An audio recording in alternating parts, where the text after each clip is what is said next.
لم يلد ولم يولد ولم يكن له كفوا أحد صدق الله مولانا العظيم. الحمد لله نحمده ونستعينه ونستغفره ونعوذ بالله من شرور أنفسنا ومن سيئات أعمالنا من يهده الله فلا مضل له ومن يضلل فلا هادي له وأشهد أن لا إله إلا الله وحده لا شريك له وأشهد أن محمدا عبده ورسوله يا أيها الذين آمنوا اتقوا الله حق تقاته ولا تموتن إلا وأنتم مسلمون يا أيها الناس اتقوا ربكم الذي خلقكم من نفس واحدة وخلق منها زوجها وبث منهما رجالا كثيرا ونساء واتقوا الله الذي تساءلون به والأرحام إن الله كان عليكم رقيبا يا أيها الذين آمنوا اتقوا الله وقولوا قولا سديدا يصلح لكم أعمالكم ويغفر لكم ذنوبكم ومن يطع الله ورسوله فقد فاز فوزا عظيما أما بعد فإن خير الحديث كتاب الله وخير الهدي هدي محمد صلى الله عليه وسلم وشر الأمور محدثاتها وكل محدثة بدعة وكل بدعة ضلالة وكل ضلالة في النار. أعوذ بالله السميع العليم من الشيطان الرجيم من همزه ونفخه ونفثه كل نفس ذائقة الموت. پچھلے اتوار جنازے کے احکام کا حصہ اول اس میں ہم نے قریب المرگ کے جو شریعت اسلامیہ نے احکام بتائے ہیں اور اسی طرح جب کوئی بندہ فوت ہو جاتا ہے تو اسے کس طرح سنبھالا جائے گا، کیسے دفنایا جائے گا. آج ہم یہاں سے بات شروع کریں گے.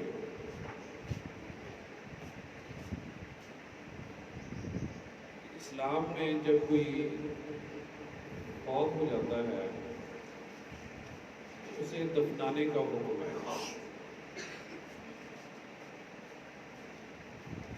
دفنانے کے لیے شریعت اسلامیہ نے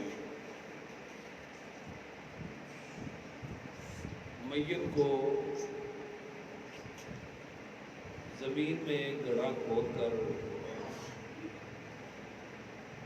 قبر کی صورت میں اس کے لیے آخری آرام گاہ بنا کر اسے اللہ کی سپرد کرنے کا ایک سلسلہ بنایا ہے. تو بنیادی طور پر قبر کی دو قسمیں ہیں. قبر کی ایک قسم ہے جسے لحد کہتے ہیں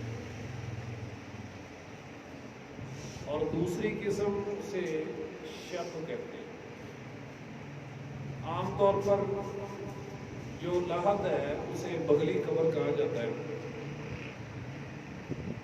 اور دوسری عام سادہ قبر ہوتی ہے سیدھی، شگاف بھی بولا جاتا ہے اسے. جو لحد ہے رسول اللہ صلی اللہ علیہ وسلم نے اسے زیادہ پسند فرمایا. تو لحد قبر اس طرح تیار ہوگی کہ زمین میں اس طرح سیدھا گڑھا کھودا جائے گا اور اس کے بعد پھر اس میں رائٹ سائڈ پہ ایک الگ سے کھدائی ہوگی اور میت کو وہ جو گڑھا کھودنے کے بعد زمین کے ساتھ الگ سے ایک چھوٹا حصہ کھودا گیا جس میں میت پوری آ سکتی ہے، تو سیدھا نیچے دفنانے کے بجائے وہ سائڈ پہ اسے دفن کیا جائے گا. اور دوسری قبر کا عام طریقہ ہی ہے. اسی طرح قبر کے حوالے سے شریعت اسلامیہ نے کوئی ایسی بات تجویز نہیں کی جو کہ عام طور پر ہمارے ہاں پائی جاتی ہے. جس طرح قبر پر پھول پھینکنا یہ خالص ہندوؤں اور عیسائیوں کا طریقہ ہے کہ اس پر پھولوں کی مالا چڑھائی جائے، پھولوں کی پتیاں پھینکی جائیں. اس کا میت کے کسی قسم کے فائدے سے کوئی تعلق نہیں ہے. قبر پر کسی قسم کی اگربتی لگانا اور کسی قسم کا چراغا کرنا، حتیٰ کہ کسی قسم کی کوئی تختی آویزاں کرنا، یہ تمام کے تمام امور ناجائز ہیں اور یہ اسلام نہیں ہے. زیادہ تر پاکستان میں اس طرح کے معاملات جو پائے جاتے ہیں، اس کی بنیادی وجہ ہے کہ ہم ایک لمبا عرصہ ہندوؤں کے ساتھ رہے اور بہت ساری چیزیں ہم نے ان کی اپنا لی اور آج وہ ہم نے ان کو دین اسلام کا نام دے دیا اور وہ اتنی رچ بس گئی ہیں کہ کرنے والے 70% لوگوں کو معلوم ہے کہ یہ ٹھیک نہیں ہے، یہ اسلام نہیں ہے. اسلام ہمیں ان چیزوں سے منع کرتا ہے، لیکن وہ کہتے ہیں یار کیا کریں، چلیں ٹھیک ہے، کوئی بات نہیں، کوئی عجیب بڑی بات نہیں. تو یہ بات یاد رکھیے کہ میت کو فائدہ صرف اسی آپ کے اس عمل سے ہی ممکن ہے کہ جو اللہ اور اس کے رسول نے بتایا. ثواب اسی صورت میں ملے گا جب عمل نیک ہوگا، اور نیک عمل کی جو شرائط ہے اس میں اللہ اور اس کے رسول کا اس عمل کے حوالے سے حکم ہونا اور اس کا مشروع ہونا یہ لازمی امر ہے. اسی طرح عزیز بھائیوں، رسول اللہ صلی اللہ علیہ وسلم نے قبروں پر کسی قسم کا چراغاں، عرس یا میلہ اس طرح کا کوئی بھی پروگرام کرنے سے منع کیا. ہم دیکھتے ہیں کہ پاکستان بننے سے پہلے یہ میلوں کا ایک سلسلہ تھا ہندوستان میں، اور ان کے جو بڑے بڑے مندر ہیں اور ان کے جو عبادت خانے ہیں وہاں پہ یہ سلسلے، اور مسلمانوں نے بھی یہ سلسلہ بنایا ہوا ہے. فلاں بزرگ ہیں، ان بزرگ کی قبر پر ان کی برسی کا ایک سالانہ پروگرام ہوتا ہے، وہاں میلہ لگتا ہے، وہاں پہ تمام کے تمام اللہ اور اس کے رسول کی نافرمانی کے کام کیے جاتے ہیں اور باقاعدہ طور پر اس کی تشہیر کی جاتی ہے اور اس کو سیلیبریٹ کیا جاتا ہے. رسول اللہ صلی اللہ علیہ وسلم نے ایسی تمام چیزوں سے ہمیں باز رہنے کا حکم دیا. جنازہ لے جانے کے کچھ شریعت اسلامیہ نے احکامات بتائے ہیں.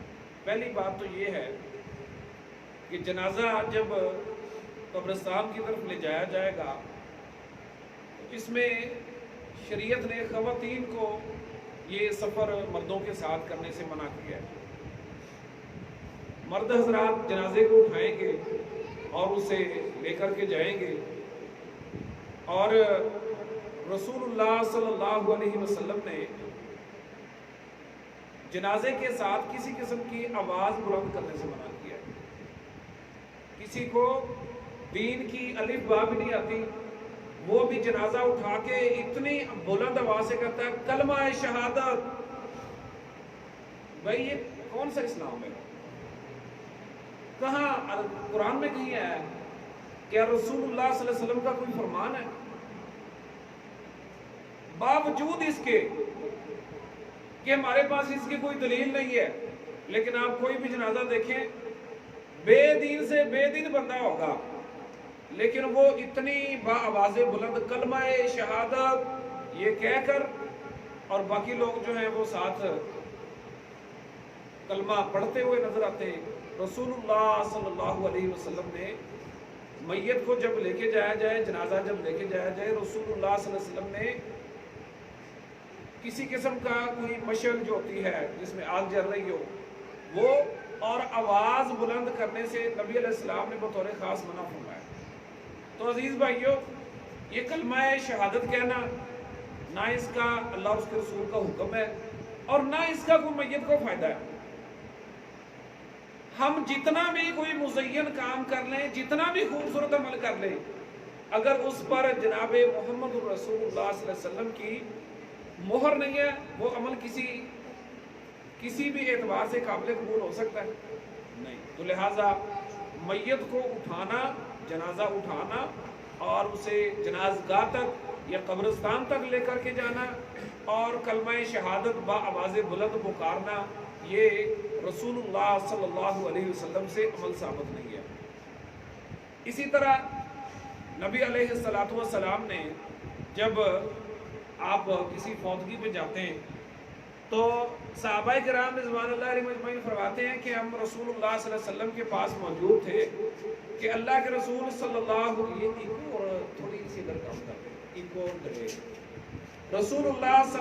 علیہ وسلم کے سامنے جنازہ گزرا، تو لوگوں نے اس جنازے کے حوالے سے کوئی تبصرہ کیا۔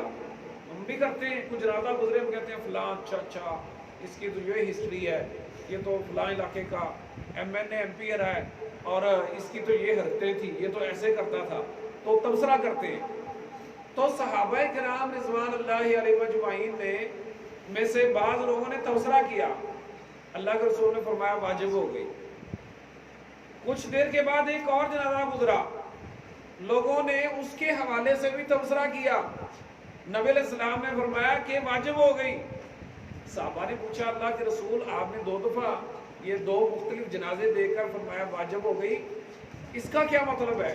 نبی علیہ السلام نے فرمایا کہ جو پہلا جنازہ گزرا تھا لوگوں نے اس کے بارے میں اچھی باتیں کہیں اور اللہ تعالیٰ نے اس بندے پر جنت کو واجب کر دیا، اور جو بعد میں گزرا ہے لوگوں نے اس کے بارے میں بری باتیں کی، اس کے بارے میں نیگیٹو تبصرہ کیا اور اللہ تعالیٰ نے اس پر جہنم کو واجب کر دیا ہے۔ اور فرمایا یہ اس لیے ہے کہ جو لوگ ہیں دنیا میں یہ اللہ تعالیٰ کے نمائندے ہیں، یہ اس بندے کی جو رپورٹ دے رہے ہیں اوورآل یہ اس بندے کی نجات اور اس بندے کے پھنسنے کا سبب بن گئی۔ تو عزیز بھائیوں، ہمیں بہرحال کوشش کرنی چاہیے کہ ہم میت کے حوالے سے اچھی بات کہیں تاکہ ہماری کسی بات کا اس میت کو پریشانی اور نقصان نہ ہو۔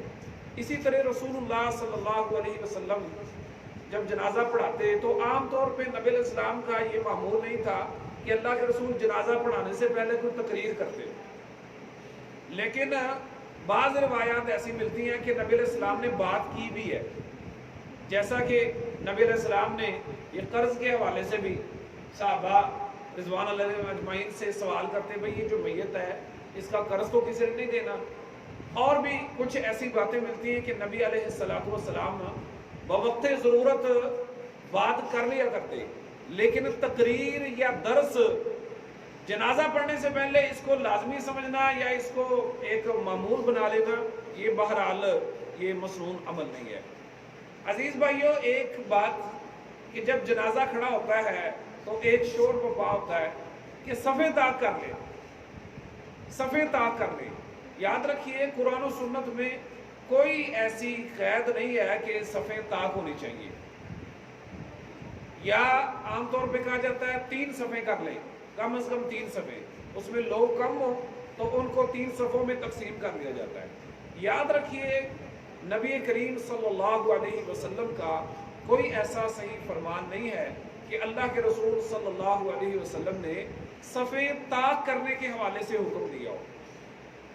ہوتا یہ ہے کہ بہت ساری چیزیں ہمارے درمیان میں رائج ہو جاتی ہیں اور ہم دین کا مطالعہ کرتے نہیں ہیں، ہم اس کو پوچھنا اور سمجھنا نہیں چاہتے اور ہم جو ہے وہ عمل کرتے چلے جاتے ہیں۔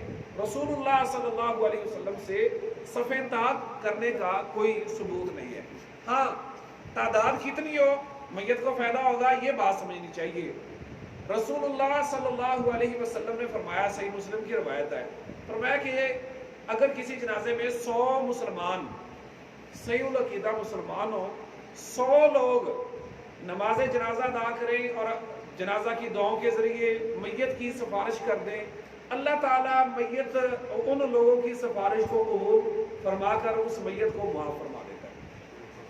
دوسری روایت میں آتا ہے، وہ بھی صحیح مسلم کی روایت ہے، نبی علیہ السلام نے فرمایا کہ 40 بندے ہوں اور 40 بندے میت کے حق میں اللہ تعالیٰ کے سامنے سفارش کریں نماز جنازہ کی دعاؤں کے ذریعے سے، اللہ تعالیٰ ان 40 بندوں کی سفارش قبول کر کے اس میت کی اس مردے کی نجات فرما دیتا ہے۔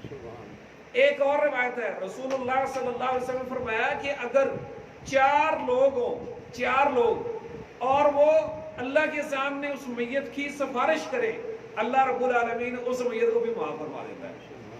اس روایت میں سوال کرنے والے نے پوچھا اللہ کے رسول اگر 3 ہوں، اللہ کے رسول نے فرمایا اللہ پھر بھی معاف کر دیتا ہے۔ اس نے پوچھا اللہ کے رسول اگر 2 لوگ ہوں، نبی علیہ السلام نے فرمایا اللہ پھر معاف کر دیتا ہے۔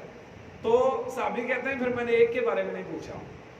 اب آپ یہاں پہ غور کریں کہ اللہ کے رسول نے فرمایا 2 لوگ ہوں، اللہ تعالیٰ ان کی سفارش قبول کر کے میت کو معاف کر دیتا ہے۔ تو یہاں پہ 3 صفحے کیسے بن رہی ہیں؟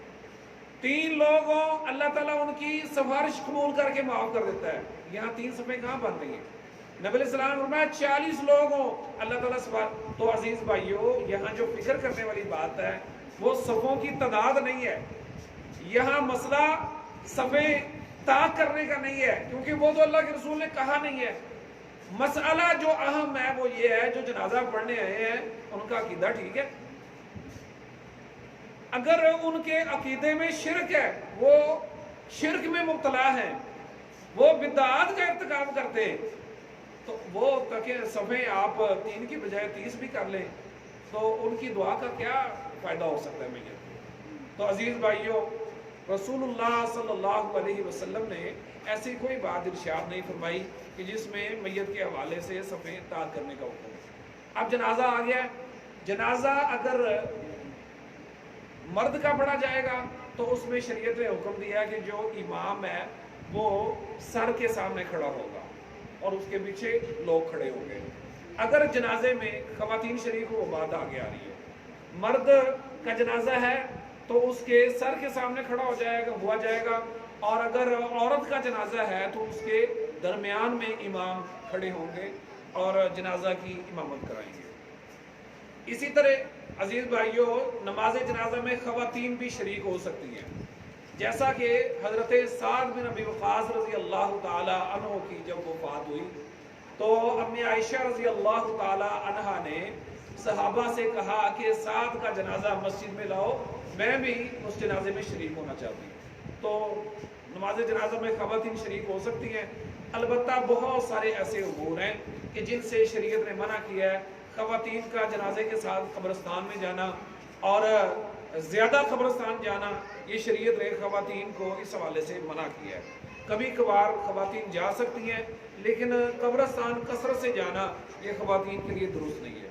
اسی طرح عزیز بھائیوں، رسول اللہ صلی اللہ علیہ وسلم نے مسجد میں بھی نماز جنازہ ادا کی ہے۔ یہ بھی ایک مسئلہ ہے ہمارے یہاں، سمجھا جاتا ہے کہ مسجد میں نماز جنازہ نہیں پڑھی جا سکتی، ایسی بات بالکل نہیں ہے۔ ام بیضاء رضی اللہ تعالی عنہ کے 2 بیٹے فوت ہوئے، سہل اور سہیل۔ رسول اللہ یہ صحیح مسلم کی روایت ہے، نبی کریم صلی اللہ علیہ وسلم نے دونوں کی نماز مسجد میں پڑھائی، نماز جنازہ مسجد میں پڑھائی۔ تو نماز جنازہ قبرستان میں بھی پڑھ سکتے ہیں اور مسجد میں بھی جہاں پہ سہولت ہو پڑھی جا سکتی ہے۔ یہ بھی اس حوالے سے کسی قسم کی شریعت کی قید نہیں ہے کہ آپ باہر پڑھیں گے کھلی جگہ پہ یا مسجد میں ادا کریں گے۔ اسی طرح رسول اللہ صلی اللہ علیہ وسلم نے جنازہ کس طرح پڑھایا ہے، جنازہ پڑھنے کا طریقہ بالکل عام فہم اور سادہ ہے۔ نبی علیہ السلام اس کے لیے جو شرائط ہیں، ایک تو باوضو ہونا چاہیے، دوسرا یہ ہے کہ قبلہ رخ ہو، اور تیسرا یہ ہے کہ جنازہ پڑھنے کی نیت ہو۔ نیت کے حوالے سے اس بات پر اہل علم کا اجماع ہے کہ نیت دل کے ارادے کا نام ہے، زبان سے نیت کرنا اور الفاظ کی صورت میں ادائیگی کر کے یہ نیت کرنا، یہ عزیز بھائیوں قرآن و سنت سے اس کا قطعاً کوئی ثبوت نہیں ہے۔ رسول اللہ صلی اللہ علیہ وسلم نے جو زیادہ سے زیادہ تکبیرات جنازے کے لیے کہی ہیں ان کی تعداد 9 ہے۔ 9 تکبیرات کے ساتھ بھی رسول اللہ صلی اللہ علیہ وسلم نے جنازہ پڑھا ہے، لیکن رسول اللہ صلی اللہ علیہ وسلم کا جو عام معمول تھا اور جو نبی علیہ السلام کا آخری عمل تھا، وہ اللہ کے رسول نے 4 تکبیرات کے ساتھ نماز جنازہ پڑھائی ہے۔ 4 تکبیرات۔ پہلی تکبیر جب کہیں گے تو اعوذ باللہ من الشیطان الرجیم بسم اللہ الرحمن الرحیم یہ پڑھ کے سورہ فاتحہ پڑھیں گے۔ اس میں جو دعائے استفتاح ہے اللہم باعد بینی یا سبحانک اللہم و بحمدک، یہ بھی آپ پڑھ سکتے ہیں، نہ بھی پڑھنا چاہیں تو ٹھیک ہے، لیکن سورہ فاتحہ پڑھنا یہ لازمی حصہ ہے۔ اسی طرح سورہ فاتحہ کے بعد کوئی بھی قرات کر لی جائے اور پھر اس کے بعد دوسری تکبیر ہوگی. دوسری تکبیر کے بعد درود ابراہیمی جو کہ نماز میں پڑھا جاتا ہے یہ درود پڑھا جائے گا, اور تیسری تکبیر کے بعد میت کے لیے دعائیں ہیں. اب یہاں پہ ایک مسئلہ ہے, نماز جنازہ سری پڑھی جائے گی یا جہری پڑھی جائے گی؟ یاد رکھیے رسول اللہ صلی اللہ علیہ وسلم سے دونوں طریقوں سے نماز جنازہ پڑھنا ثابت ہے. اللہ کے رسول نے خاموشی سے یعنی بغیر آواز بلند کیے بھی نماز جنازہ پڑھائی ہے, اور رسول اللہ صلی اللہ علیہ وسلم نے بآواز بلند بھی نماز جنازہ پڑھائی ہے. بآواز بلند نماز جنازہ پڑھانے کے بھی کئی دلائل ہیں, جیسا کہ رسول اللہ صلی اللہ علیہ وسلم ایک غزوے کے بعد اللہ کے رسول صلی اللہ علیہ وسلم کے پاس مال غنیمت آیا. نبی علیہ السلام نے وہ مال غنیمت صحابہ میں تقسیم کیا, تو ایک نوجوان جو اس مارکے میں لڑا تھا اس کو بھی بلایا, کہا یہ اپنا حصہ لے لو. اس نے کیا کہا؟ اس نے کہا اللہ کے رسول میں اس لیے تو اسلام ہی لے کے آیا تھا کہ میں جہاد میں جاؤں اور پھر مجھے لڑنے کے بعد مال غنیمت ملے. میں تو اس لیے مسلمان ہوا تھا اور جہاد میں کھڑا ہوا تھا کہ میں جہاد کروں, اور جہاد کرتے ہوئے دشمن کا تیر میرے اس جگہ پہ لگے, اس نے ادھر انگلی کا اشارہ کیا, اس جگہ پہ لگے اور میں مارا جاؤں اور اللہ کی جنتوں میں چلا جاؤں. میں تو اس لیے آیا تھا. اللہ اکبر. صحابہ کہتے ہیں کہ اس کے بعد پھر ایک اور مارکا ہوا, لڑائی ہوئی, جنگ ہوئی, اس میں بھی وہ شریک تھا.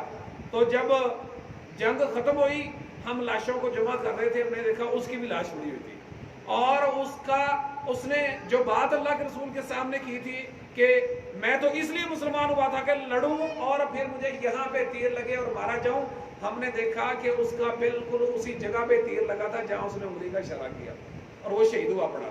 نبی علیہ السلام کو بتایا, اللہ کے رسول نے اس کا کفن کا معاملہ کروا کے جب اس کی نماز جنازہ پڑھائی تو اللہ کے رسول نے دعاؤں میں سے ایک دعا یہ بھی پڑھی. اس مسئلے اس حدیث سے میں آپ کو دو مسئلوں کی وضاحت کرتا ہوں. اللہ کے رسول نے دعا پڑھی, یا اللہ یہ جو بندہ تیرے راستے میں شہید ہو گیا ہے یہ خالص تیری رضا کے لیے شہید ہوا ہے, میں محمد صلی اللہ علیہ وسلم اس بات کی گواہی دیتا ہوں. اللہ کے رسول نے یہ دعا جو جنازے کی عام دعائیں ہیں ان جنازوں سے ہٹ کے یہ دعا بھی مانگی. اس سے ایک بات یہ پتہ چلتی ہے کہ جو دعائیں جنازے کی دعائیں ہیں اس کے علاوہ بھی کوئی دعا کی جا سکتی ہے نماز جنازہ کی دعاؤں میں. اچھا, دوسری بات یہ ہے کہ رسول اللہ صلی اللہ علیہ وسلم نے بآواز بلند یہ پڑھا اور صحابہ نے سنا اور روایت کیا, تو لہٰذا نماز جنازہ یہ دونوں طریقوں سے جائز ہے اور جو جس طرح پڑھنا چاہے پڑھ سکتا ہے. نماز جنازہ کی جو دعائیں ہیں انشاءاللہ یہ سیشن ہم بعد میں کرتے ہیں آخر میں, تو ان کو یاد کرنا چاہیے. اور میں سمجھتا ہوں یہ ایک ایسا بیج ہے کہ جس طرح کا ہم بوئیں گے اسی طرح کا کاٹیں گے.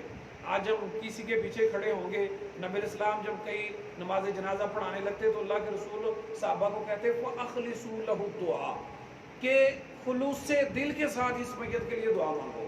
ایک ہے نماز جنازہ میں شریک ہونا, حاضری لگ جائے, جن کا فوت ہوا ہے ان کا جو ورثہ میں سے مین بندہ ہے جفی ڈال جائے, اس کو دبا کے جفی ڈال کے بتا دیں بھائی حاضری لگ گئی ہے ہم پہنچ گئے.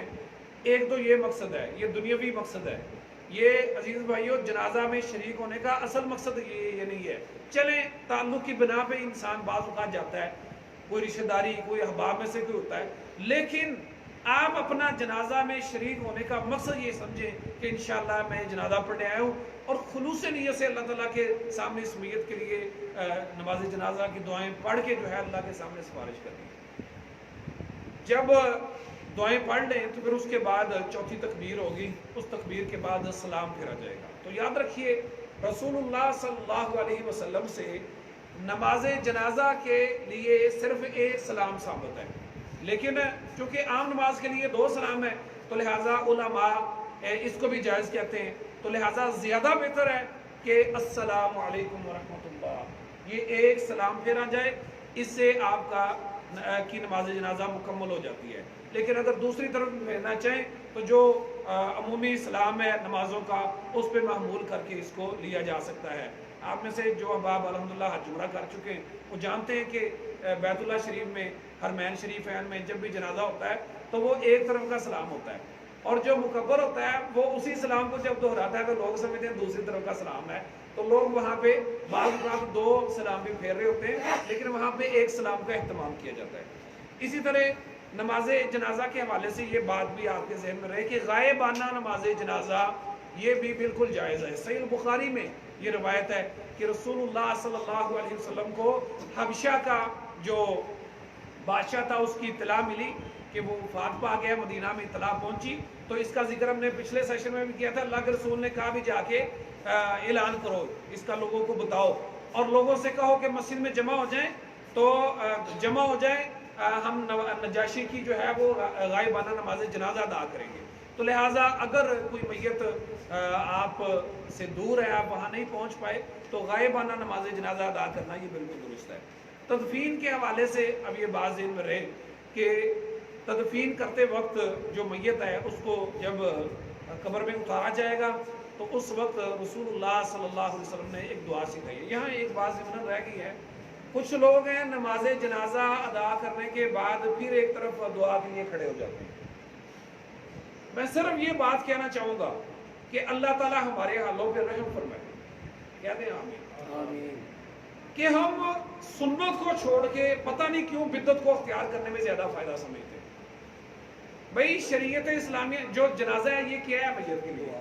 ہاں جی، اگر آپ نے وہاں پہ نماز جنازہ کی دعا نہیں مانگی، آپ کو نماز جنازہ کی میت کے لیے جو دعائیں مانگنی تھی وہ نہیں آتی، آپ بتائیں کہ آپ جو بعد میں الگ سے کھڑے ہو کے یا 40 قدم ہٹ کے یا ادھر جا کے یا ادھر جا کے یا جو کسی انداز میں ہمیں دعا کا اہتمام کرتے ہیں، کیا اللہ اس کے رسول کے ہاں قابل قبول ہوگا؟ جبکہ رسول اللہ صلی اللہ علیہ وسلم نے اس کا حکم نہیں دیا، سنت سے یہ طریقہ ثابت نہیں ہے۔ تو عزیز بھائیو، اگر دعا میں آپ کو بہت زیادہ آپ اس معاملے میں حریص ہیں تو آپ نماز جنازہ کی دعاؤں کو لمبا کریں، اور یہ طریقہ موجود ہے۔ نبی علیہ السلام نے جو آخری تکبیر ہے اس سے پہلے اللہ کے رسول صلی اللہ علیہ وسلم نے اس طرح پھر تکبیر کہی، اور جو جنازے کی دعائیں پہلے پڑھی تھی اس کو ریپیٹ کیا، پھر اللہ کے رسول نے تکبیر کہی، پھر جنازے کی دعاؤں کو ریپیٹ کیا۔ اگر آپ ان دعاؤں کو زیادہ کرنا چاہتے ہیں، آپ ان پہ اصرار کرنا چاہتے ہیں، آپ ان کو میت کے لیے بار بار دہرانا چاہتے ہیں، تو پھر تو آپ کو وہ سنت طریقہ موجود ہے کہ آپ چوتھی تکبیر کہیں پھر دعائیں پڑھیں، پانچویں کہیں پھر دعائیں پڑھیں، نویں میں جا کے آپ سلام پھیر دیں۔ لیکن جنازہ ادا کرنے کے بعد پھر الگ سے کسی جگہ میں دعا مانگنا اللہ کی قسم نبی علیہ السلام کی سنت سے ثابت نہیں ہے۔ کوئی بندہ کہتا ہے دلیل لے کے آئے، رسول اللہ صلی اللہ علیہ وسلم کی سنت سے جنازہ ادا کرنے کے بعد الگ کھڑے ہو کے ہاتھ اٹھا کے دعا مانگنا کسی صحیح حدیث سے ثابت نہیں ہے۔ تو لہٰذا اب ہم میت کو لے کے قبرستان میں پہنچے اور پھر قبرستان میں جا کے میت کو اب قبر میں اتارنا ہے، تو قبر میں اتارتے وقت ایک دعا رسول اللہ صلی اللہ علیہ وسلم سے ثابت ہے، بسم اللہ و علی ملت رسول اللہ، یہ دعا پڑھیں اور پہلے میت کے جو پاؤں کی طرف سے میت کو قبر میں اتاریں اور پھر اس کے بند کھول دیں، اور چہرہ جو ہے وہ اس کا بند کھول دیا جائے، یہ تینوں بند کھول دیا جائے، جو مرد کا چہرہ ہے اس کو ہلکا سا ننگا کر دیا جائے، جبکہ اگر عورت کی میت ہے تو اس کا چہرہ کھلا رہے گا۔ اسی طرح جی اس کا چہرہ ننگا نہیں کریں گے، جی یعنی اس کا چہرہ کھلا نہیں کیا جائے گا، ننگا نہیں کریں گے، کپڑا اسی طرح رہے گا، بند کھول دیے جائیں گے۔ اچھا، پھر اس طرح قبر میں کوئی چیز رکھنا، یہ بات بھی ذہن میں رکھیں کہ نیچے مصلی بچھایا جاتا ہے، یہ عام طور پہ ہمارا طریقہ ہے۔ مصلی نیچے بچھانا یہ شریعت کا کوئی حکم نہیں ہے، آپ اپنی تسلی کے لیے بچھا رہے ہیں، آپ اپنے آپ کو مطمئن کرنے کے لیے بچھا رہے ہیں، وہ ایک الگ بات ہے۔ شریعت کا کوئی اس طرح کا حکم نہیں ہے مصلی بچھایا جائے ابھی اس نے نماز پڑھنی ہے۔ بھائی اب اس کی برزخی زندگی شروع ہو چکی ہے، اب اس کے معاملات دنیا والے نہیں ہیں، اب اس نے نماز اس طرح انداز میں ان ضروریات اور وسائل کے ساتھ نہیں پڑھنی جس طرح دنیا میں پڑھا کرتا تھا، تو لہٰذا مصلی بچھانا یہ جو میت کے کو دفنانے کے احکامات ہیں ان میں سے نہیں ہے۔ پھر اسی طرح بعض لوگ قبر میں کچھ چیزیں بھی میت کے ساتھ رکھتے ہیں، کیا رکھتے ہیں؟ چونکہ رکھی نہیں ہے ہمیں تو پتہ نہیں ہے، آپ کے علم میں ہو۔ ہاں جی، بعض لوگ ہاں جی تعویذ رکھتے ہیں، کوئی لکھی ہوئی آیات رکھتے ہاں آیات رکھتے ہیں، شاید میں نے قرآن کے بارے میں بھی سنا ہے، ہاں جی، تو عہد نامہ رکھتے ہیں بھائی اس طرح کی کوئی چیز رسول اللہ صلی اللہ علیہ وسلم سے ثابت نہیں ہے. یہ مٹی بھی دیتے ہیں تھوڑی تھوڑی وہ آ رہی بات، وہ اس کے بعد آ رہی. کلمہ بھی لکھ دیتے ہیں بعد میں. جی کلمہ بھی لکھتے ہیں. ہائے اگر کلمے کے مطابق زندگی گزاری ہو پھر لکھنے کی ضرورت نہیں ہے. اگر من قال لا الہ الا اللہ، جس نے لا الہ الا اللہ کہا داخل الجنہ، جنت میں داخل ہوگا. اگر موت تک لا الہ الا اللہ پہ قائم رہا. اور یہ لکھنے کی، چادروں کی اور پھر ان کی ضرورت نہیں ہے. ایک بات یاد رکھیں، اللہ کی قسم آپ سونے کی چادر لیں، اس پہ سونے کی کڑھائی کریں، آپ ہیروں سے اس پہ کچھ لکھ دیں، میت کو آنے کا فائدہ نہیں ہو سکتا جب تک رسول اللہ صلی اللہ علیہ وسلم کی مہر نہ ہو. فائدہ ہو ہی نہیں سکتا، کیونکہ ثواب کا تعلق کس کے ساتھ ہے؟ اس عمل کے ساتھ ہے جو نیک عمل ہے. اور نیک عمل وہ ہوگا جس پر اللہ اور اس کے رسول کا حکم موجود ہے. میں کہہ دوں آپ ایسے کر لیں ایسے ہو جائے گا. اور بعض لوگ ہیں وہ جناب میت کو اب دفنانے کی بات آ رہی ہے، بعد میں بات کرتے ہیں. تو اب آپ نے میت کو قبر میں اتار دیا، اس کے اوپر کوئی مضبوط جس طرح سلیبیں ڈالتے ہیں، 4 سلیبیں ڈلتی ہیں، بعض لکڑی کی ڈال دیتے ہیں، بعض یہ کنکریٹ کی بنی ہوئی، تو اس کو اب اوپر مٹی ڈالی جائے گی. تو اس حوالے سے ہر شخص کا یہ لپ بھر کے ڈالنا یہ ٹھیک ہے، ڈال سکتے ہیں. اور اسی طرح اب میت کے اوپر مٹی ڈالی جائے گی. بھائی میرے بھائیوں، ہم اس میں بھی بڑے کوتاہ ہیں. یہ جو مسئلہ ہے نا، یہ بھائیوں نے انتخاب کیا ہے جنازہ کے مسائل، یہ واقعی مسئلہ بڑا خراب ہے ہمارا. اب اتنی مٹی ڈالیں گے کہ پورے قبرستان سے اونچی ہماری قبر نظر آئے. بھائی آپ کے زیادہ مٹی ڈالنے کا میت کو کوئی فائدہ نہیں ہے. طریقہ کیا ہے؟ رسول اللہ صلی اللہ علیہ وسلم نے ایک بالشت اس سے زیادہ اونچی کرنے سے منع کیا ہے. ایک بالش سے زیادہ قبر کو اونچا کرنا اللہ کے رسول نے منع کیا ہے. ہم ان چیزوں میں فائدہ ڈھونڈتے ہیں، ثواب حاصل کرنا چاہتے ہیں، اللہ اور اس کے رسول سے ریلیف لینا چاہتے ہیں جن کا اللہ اور اس کے رسول نے حکم نہیں دیا. تو کیسے ممکن ہے؟ اللہ اکبر. تو ایک بالش سے زیادہ اونچی نہ کی جائے. اسی طرح رسول اللہ صلی اللہ علیہ وسلم نے پکی قبر بنانے سے منع کیا ہے. آج کل تو شہروں کی انتظامیہ اتنی مجبور ہو گئی ہے، انہوں نے قبرستانوں کے باہر لکھ کے لگا دیا کہ پکی قبر بنانا ممنوع ہے. بھائی پکی قبر بنانا یہ مسلمانوں کا انداز نہیں ہے، یہ یہود و نصارہ کا طریقہ ہے. تو لہٰذا قبر کو ایک بالش سے زیادہ، اچھا لوگ اور مٹی پاؤ، اور مٹی پاؤ، ادھر سے بھی کھینچ لو، ادھر سے بھی کھینچ لو، اتنی اونچی قبر بنا دی جائے. یہ شریعت نے اس سے منع کیا ہے. تو لہٰذا ایک بالشت اونچی قبر ہونی چاہیے. اب اس کے اوپر پانی چھڑکنا یہ ٹھیک ہے، اس کے کئی مقاصد ہیں. مٹی بیٹھ جاتی ہے، ذرا وہ اپنی جگہ پہ پکی ہو جاتی ہے تو پانی بھی چھڑک سکتے ہیں. مٹی ڈالنے کے بعد قبر پہ کھڑے ہو کر دعا کرنا یہ رسول اللہ صلی اللہ علیہ وسلم کی سنت سے ثابت ہے. تو اللہ کے رسول صلی اللہ علیہ وسلم نے اس موقع پر دعا فرمائی ہے. حضرت عثمان رضی اللہ تعالیٰ عنہ فرماتے ہیں کہ نبی علیہ السلام نے میت کو دفنانے کے بعد صحابہ کو حکم دیا کہ اپنے بھائی کے لیے ثابت قدمی کی دعا کرو. یہ دعا ثابت ہے. اچھا یہاں پہ بھی ایک ڈنڈی پروگرام چلتا ہے. وہ کیا چلتا ہے؟ وہاں پہ ایک مولوی صاحب کو کھڑا کر دیتے ہیں، پتہ نہیں کیا کیا وہ پڑھتے رہتے ہیں، یہ ثابت ہی نہیں ہے. بھئی آپ کی آواز الحمدللہ جتنی بھی اچھی ہے، آپ نے جتنے بھی وہ ہم قافیہ جملے یاد کیے ہوئے ہیں، وہ میت کو تو تب فائدہ دیں گے جب سنت سے ثابت ہوں گے. میں ایک جنازہ پڑھنے گیا، وہ مولانا صاحب نے، سب لوگ کھڑے ہیں، انہوں نے کچھ 10 سے 15 منٹ پتہ نہیں کیا کیا پڑھا، پتہ نہیں ان کو کیا لالچ تھا. بھائی اللہ اور اس کے رسول نے ایسا کوئی حکم نہیں دیا. ہاں سب اجتماعی طور پر کھڑے ہو کر دعا کریں گے، اگر قبلہ رخ ہو جائیں گے تو بہتر ہے، ورنہ کسی بھی سمت میں آپ کھڑے تو آپ میت کی ثابت قدمی کے لیے ہم دعا کریں گے. اچھا دعا اس میں اجتماعی طور پہ دعا کی جا سکتی ہے، اس کی ثابت قدمی کے لیے دعا مانگیں. اللہم ثبتہ بالقول الثابت، یا اللہ اسے اپنے قول میں ثابت قدم رکھنا. جو بھی یعنی سوال پوچھے جاتے ہیں قبر میں، ان سوالوں میں یہ پاس ہو جائے اور ناکام ہونے سے بچ جائے. تو یہ دعا اب میت کے لیے جو تدفین کے اوقات میں یا جنازے کے معاملات میں یہ آخری دعا ہے. اچھا اب کیا کرتے ہیں؟ یہ دفنانے کے بعد 40 قدم پیچھے آ کے پھر ایک دعا کی.